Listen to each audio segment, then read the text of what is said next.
ఓం నమో వెంకటేశాయ. తిరుమలలో కనివిని ఎరిగిన విధంగా భక్తుల యొక్క సందర్శన ఉంటుంది. మీ అందరూ కూడా చూస్తూనే ఉన్నారు. గత వారం రోజుల నుంచి కూడా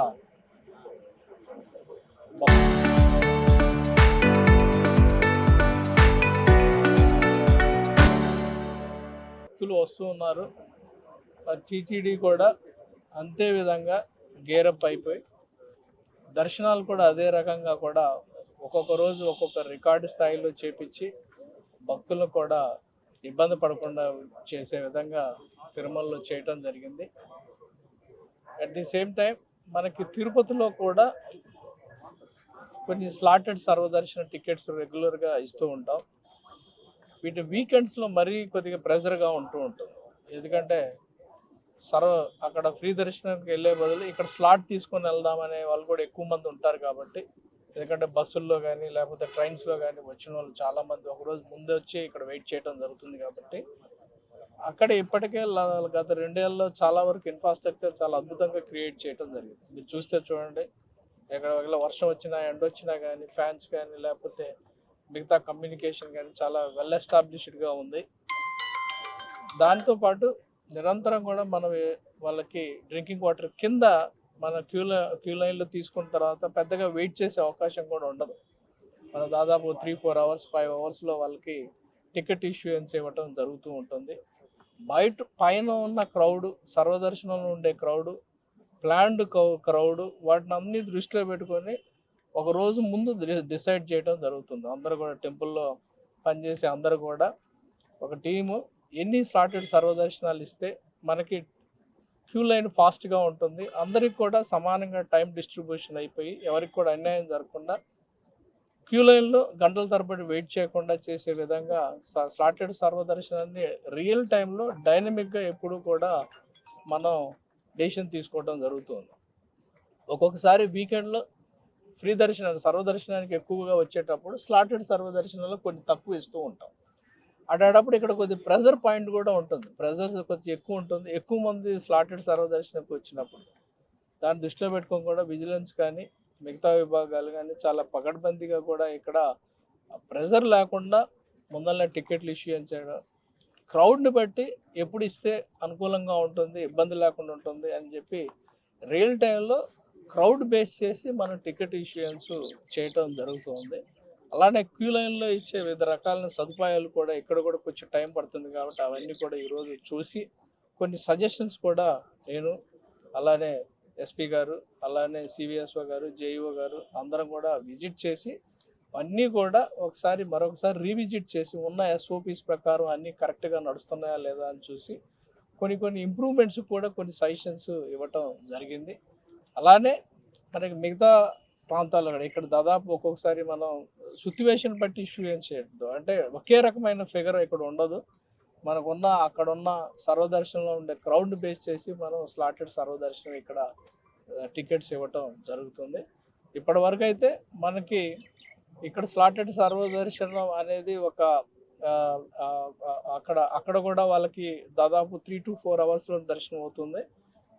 అలానే కొండపైన కూడా అడ్వాన్స్ బుకింగ్ ఎస్సీడీ కానీ స్లాటెడ్ సర్వదర్శనం కానీ ఇవన్నీ కూడా ఎంత టైం తీసుకుంటే సర్వదర్శనానికి ఇబ్బంది లేకుండా ఉంటుందో ఆ టైంని కూడా మనం వర్కౌట్ చేసి అదేవిధంగా మనము టికెట్ ఇష్యూయన్స్ కూడా జరుగుతుంది. ఇక్కడ కింద కూడా విజిలెన్స్ కానీ లేకపోతే టికెట్ ఇష్యూయన్స్లో ఉండే సిబ్బంది కానీ పోలీస్ వాళ్ళ సహకారంతో కానీ చాలా బ్రహ్మాండంగా చేస్తున్నారు. అదేవిధంగా ఈ కాంప్లెక్స్లో ఇంకా బెటర్గా ఏమన్నా ఫెసిలిటీస్ డెవలప్ చేయొచ్చా, అలానే క్యూ లైన్లో అద్భుతంగా వాటర్ ఫెసిలిటీ కూడా, డ్రింకింగ్ వాటర్ ఫెసిలిటీ ఉంది. అలానే బయట నుంచి కూడా శ్రీవారి సేవకుల ద్వారా కూడా ఇవ్వటం జరుగుతూ ఉంటుంది. అలానే దీనికి ఎక్కువ ఎంట్రీ పాయింట్స్ ఉండటం వల్ల కూడా కొన్ని ఇబ్బందులు ఉన్నాయి. ఎక్కువ మంది ట్యాక్సీ డ్రైవర్స్ కానీ లేకపోతే ఆటో వాళ్ళు కానీ ఇన్ఫిల్ట్రేట్ అయ్యి ఇబ్బందులు ఉన్నాయి. అవి కూడా కొన్ని గుర్తించడం జరిగింది. అలానే పార్కింగ్ ప్లేసెస్ కూడా కొన్ని బెటర్గా మళ్ళీ కూడా ప్లాన్ చేయాల్సిన అవసరం ఉందని కూడా ఐడెంటిఫై చేయడం జరిగింది. ఖచ్చితంగా ఈ ఫ్యూ డేస్లో అన్నీ కూడా మరొకసారి సెటరైట్ చేసి అలానే దర్శనాన్ని కూడా డిలే చేయడం విధంగా, అలానే ఇక్కడ ఒకవేళ వెయిటింగ్ అవర్స్ తక్కువ ఇచ్చే వాళ్ళకి ముందరనే మనం కమ్యూనికేషన్ ఇచ్చి సర్వదర్శనంకి వెళ్ళే విధంగా కూడా కమ్యూనికేషన్ ఎప్పటికప్పుడు చేసే విధంగా కూడా మనం ఇక్కడ ఏర్పాట్లు చేయటం జరిగింది. సో అన్నీ కూడా చాలా సమర్థవంతంగా చాలా ఎఫిషియెంట్గా అందరూ కూడా కోఆపరేట్ చేసుకుంటూ ఒకరికొకరు కోఆర్డినేట్ చేసుకుంటూ ఒక టీమ్ ఎఫర్ట్ తోటి ముందుకెళ్తున్నారు. అందుకే ఇంత లక్షలాది మంది వచ్చినా కానీ మనం ఒక్కోసారి నిన్న రికార్డు స్థాయిలో 97,500 మందిని అందరూ కూడా దర్శనం చేయడం జరిగింది. ఎవరికి కూడా ఏ ఇబ్బంది లేకుండా కూడా. సో ఏ రోజుకి ఆ రోజు క్రౌడ్ని అనలైజ్ చేసుకుంటూ అవర్లీ మానిటర్ చేసుకుంటూ నెక్స్ట్ రోజుకి ఎలా అంటే యాడింగ్ ఎలా ఉంటుంది, నెక్స్ట్ రోజుకి క్లోజింగ్ బ్యాలెన్స్ ఎలా ఉంటుంది అని కూడా ఎక్కడికక్కడే చేసుకుంటూ అక్కడ ఇక్కడ తిరుమలలో తిరుపతిలో ఎప్పటికప్పుడే ఒకరికొకరు డిస్కస్ చేసుకుంటూ అన్నీ కూడా ముందుకెళ్తున్నాం. సో ఇప్పటిదాకా చాలా అద్భుతంగా చేశారు అందరు కూడా. అది మీకు అందరికి కూడా రోజువారీ చూస్తే మీకు కూడా అర్థమవుతుంది. సో ఇది పార్ట్ ఆఫ్ రెగ్యులర్ మేము అందరం కూడా విజిట్ చేసి ఇంకొద్దిగా భక్తులకు కూడా కాన్ఫిడెన్స్ ఇచ్చే విధంగా వాళ్ళకు కూడా టీటీడీ అంటేనే గౌరవం, వాళ్ళకి నమ్మకం ఉంది. ఆ నమ్మకాన్ని ఎక్కడ కూడా ఒమ్ము చేయకుండా ముందుకు తీసుకోవాల్సిన బాధ్యత కూడా టీటీడీ అడ్మినిస్ట్రేషన్ మీద ఉంది. కాబట్టి అందరం కూడా ఒకే తాటిపైన వచ్చి అందరం కూడా ఎక్కడికక్కడ భక్తులకి భరోసా ఇస్తూ వాళ్ళకి ఏ రకమైన ఎన్ని కూడా మీడియాలో సోషల్ మీడియాలో కొన్ని రాంగ్ న్యూస్ మేము కూడా నవ్వుతూ ఉంటాం. కొన్నిసార్లు లేని వాటిని ఉన్నట్టు చెప్పటం, ఉన్న వాటిని లేనట్టు చెప్పే ప్రయత్నాలు చేస్తూ ఉంటారు. అవన్నీ కూడా నమ్మొద్దు. మన వెబ్సైట్ ద్వారా ఎప్పటికప్పుడే మన అఫీషియల్ ఇన్ఫర్మేషన్ కూడా మనం ఎప్పుడు కూడా కమ్యూనికేట్ చేస్తూ ఉంటాం. ఆ కమ్యూనికేషన్ నమ్మితే మాత్రమే కరెక్ట్గా ఉంటుంది. ఎన్ని అవర్స్ ఉంటుంది, ఎంత టైం పడుతుంది, నిన్న ఎంతమందికి అయింది, సో ఇవన్నీ కూడా మన వెబ్సైట్ ద్వారా అఫీషియల్ వెబ్సైట్ ద్వారా ఇన్ఫర్మేషన్ ఇస్తాం. కాబట్టి భక్తులు కూడా అదే చేసి టీటీడీని నమ్మి వాళ్ళు ఖచ్చితంగా వస్తే వాళ్ళందరికీ కూడా సమర్థవంతంగా వాళ్ళకి దర్శనం చేయించి పంపించడం జరుగుతుంది. అందరికి కూడా ఓం నమో వెంకటేశ్వర. వైకుంఠ ఏకాదశిలో ఫాలో అయిన సిస్టమే మొరాల్లెస్ ఇప్పుడు ఫాలో అవుతుంది. బట్ వైకుంఠ ఏకాదశిలో కంటే ఎక్కువ మంది వచ్చారు. వైకుంఠ ఏకాదశిలో ఒకే రోజు మాత్రమే 2 గంటల్లో దాదాపు 24,000 మంది దాదాపు యాడ్ అయ్యారు.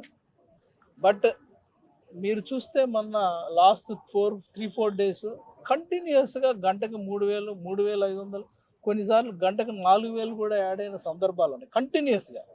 సో మనకి ఏదో 1-2-3 అవర్స్లో ఉన్న సందర్భాలు ఉన్నాయి కానీ పాస్ట్లో.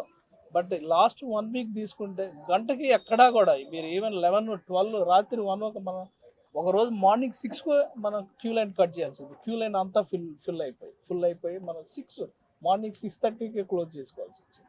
సో అందుకని ఈసారి చూసింది అన్ప్రెసిడెంటెడ్.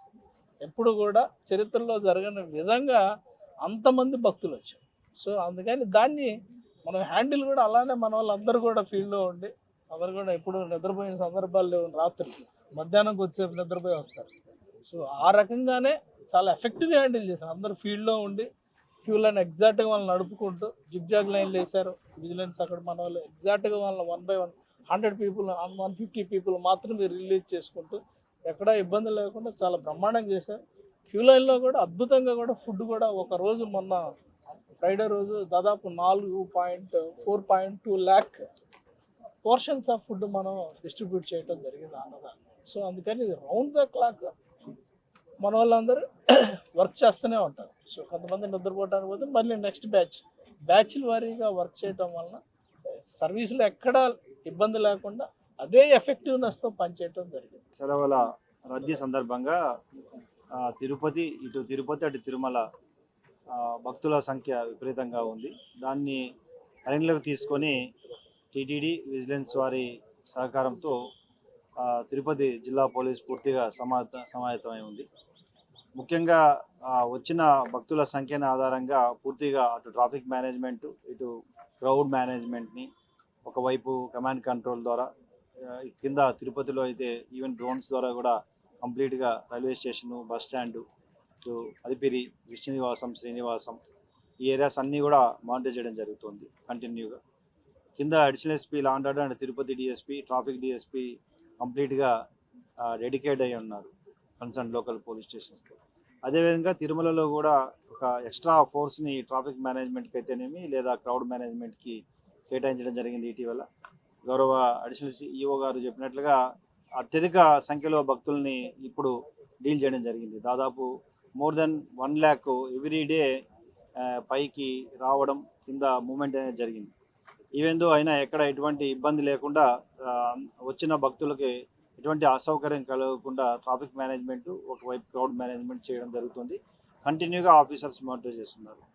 భక్తులకు ఒకటే మనవి, ఖచ్చితంగా దర్శన టైం ఒకటి మాత్రం డిలే అవ్వచ్చు, కానీ ఖచ్చితంగా అన్ని రకాల సౌకర్యాలు అటు పోలీస్ విభాగము, టీటీడీ విభాగము, విజిలెన్స్ విభాగంతో కోఆర్డినేట్ చేస్తుంది కాబట్టి సహకరించాలి. అదేవిధంగా మీడియా వాళ్ళు చెప్పినట్లుగా రైల్వే స్టేషన్ బస్ స్టాండ్ నుండి ఇంతకు ముందు శ్రీవారి పదాల దగ్గర డీడీ టోకన్స్ ఉండేది కాబట్టి అక్కడి నుండి ఆటో వారు తీసుకొని వచ్చేవారు మిస్గైడ్ చేసి. కానీ ఇప్పుడు అదే కొంత సమాచారం ఉంది, ఆఫీసర్స్కి ఆల్రెడీ ఇన్ఫామ్ చేయడం జరిగింది. తప్పకుండా ఎవరైతే ఈ విధంగా మిస్గైడ్ చేసి భక్తులను ఇబ్బంది గురి చేస్తారో వారిపై ఖచ్చితంగా కఠిన చర్యలు తీసుకోబడుతుంది. ఒకవేళ వారు ఇటువంటి చర్యలు పాల్పడి దొరికితే మాత్రం ఆటో సీజ్ చేయడం, క్రిమినల్ కేసులు కూడా రిజిస్టర్ చేస్తాం. సో ఆల్రెడీ ఒకసారి వారికి కౌన్సిలింగ్ చేయడం జరిగింది. కొంతమంది ఆటో వారు చేసే ఇలాంటి పనుల వలన అందరి ఆటోల వారికి చెడ్డ పేరు వస్తుంది. వారి యూనియన్స్ కూడా గ్రహించాలి. భక్తులు వస్తున్నారు కాబట్టి మీరందరూ ఇక్కడ సంతోషంగా ఉన్నారు. కొంతమంది ఆటో వారు చేసే దానివల్ల భక్తులందరికీ ఇబ్బంది కలగడం, తిరుపతికి చెడ్డ పేరు తీసుకురావడం అనేది తప్పు. ఖచ్చితంగా వారే దాన్ని మార్చుకోవాలి. మార్చుకోకపోతే తప్పకుండా క్రిమినల్ కేసులు పెడతాం.